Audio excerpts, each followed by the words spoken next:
Hello friends, welcome back to my YouTube channel. इस video में हम स्टार्ट करने वाले हैं हमारे फिजिक्स का chapter number 4 moving charges and magnetism.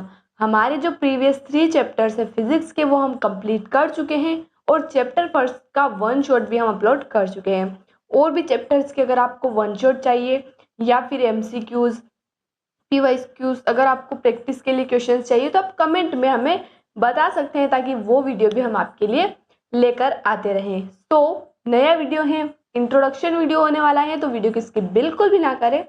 Without wasting time चलिए वीडियो स्टार्ट करते हैं। तो हमारा जो चैप्टर है मूविंग चार्जेस एंड मैग्नेटिज्म, तो इलेक्ट्रोस्टैटिक्स की अगर हम बात करें, यानी कि जब चार्ज स्टैटिक कंडीशन में होता है, रेस्ट कंडीशन में होता है, तो वो एक अलग पढ़ाई हो गई। और अब हम आ गए हैं चार्जेस के मोशन पर, यानी कि अब चार्जेस स्टैटिक कंडीशन में नहीं होंगे, वो क्या कर रहे हैं, मूव कर रहे हैं, उनका कुछ ना कुछ मोशन होगा। और साथ में यहाँ पर वर्ड यूज हुआ है मैग्नेटिज्म। कुछ कुछ 10th क्लास से भी हमारा रिलेट हो पा रहा है, मैग्नेटिज्म के बारे में मैंने पढ़ा था। तो सबसे पहले तो जान लेते हैं कि मैग्नेट क्या होता है। Magnet, we all know that what is magnet. Magnet is एक ऐसा ऑब्जेक्ट होता है जो कि मैग्नेटिक फील्ड अराउंड उसके अराउंड, यानी कि मैग्नेट अपने अराउंड क्या करता है, मैग्नेटिक फील्ड प्रोड्यूस करता है। जैसे कि इलेक्ट्रिक फील्ड हो गया, तो इसी प्रकार से मैग्नेटिक फील्ड होता है जो किसके द्वारा प्रोड्यूस होता है, एक मैग्नेट के द्वारा प्रोड्यूस होता है। We all know the structure of a magnet like north pole and south pole. You all know north pole होता है मैग्नेट में, एक साउथ पोल होता है। और दो मैग्नेट को अगर हम पास लाएंगे तो दोनों सेम पोल अगर रहेंगे तो वो रिपल करेंगे, अपोजिट पोल्स अगर रहेंगे तो अट्रैक्ट करेंगे। तो ये तो मैग्नेट के बारे में बेसिक सी इंफॉर्मेशन हो गई कि मैग्नेट से मैग्नेटिक फील्ड प्रोड्यूस होती है और अट्रैक्शन रिपल्शन होता है। उसके अलावा मैग्नेटिक फोर्स क्या होता है, तो मैग्नेटिक फोर्स वही सेम, या तो वो अट्रैक्टिव फोर्स होता है या रिपल्सिव फोर्स होता है।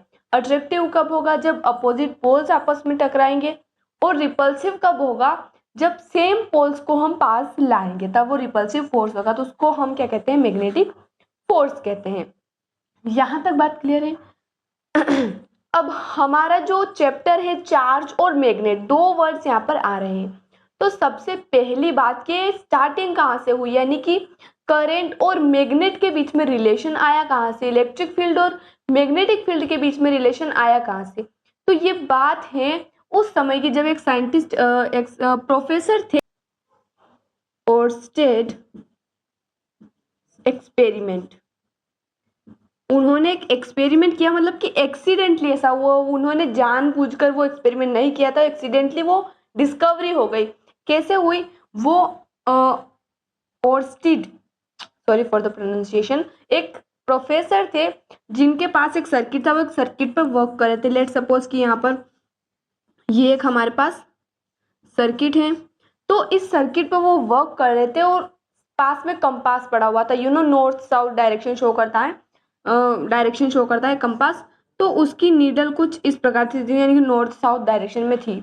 लेकिन जब इसमें करंट पास हुआ तो उन्होंने क्या ऑब्जर्व किया कि जो करंट है उस वो कंपास को अट्रैक्ट कर रहा है, यानी कि उसकी नीडल क्या होने लगी है, मूव होने लगी है। तो यहाँ से स्टार्टिंग होती है करंट और मैग्नेटिज्म के बीच में रिलेशन की, यानी कि करंट और मैग्नेट के बीच में कुछ ना कुछ रिलेशन जरूर है। तो that is the point here कि एक्सपेरिमेंट हमें क्यों पढ़ना है। वैसे तो एग्जाम पॉइंट ऑफ व्यू से इतना इंपॉर्टेंट नहीं है, लेकिन हमें बिगनिंग के बारे में पता होगा तो और भी इजी हो जाएगा। तो आई होप यहाँ तक आपको समझ में आ चुका होगा कि इन्होंने एक्सपेरिमेंट किया, ये कुछ वर्क कर रहे थे अपने सर्किट पर, और जैसे ही कंपास को पास में लाते हैं उसको नीडल मूव करने लग जाती है। तब इन्हें पता चला कि करंट और मैग्नेटिज्म के बीच में कुछ ना कुछ रिलेशन जरूर है। So I hope all the points are clear in this intro video. So I hope you will subscribe our channel, like our channel and share with your friends. Thanks for watching.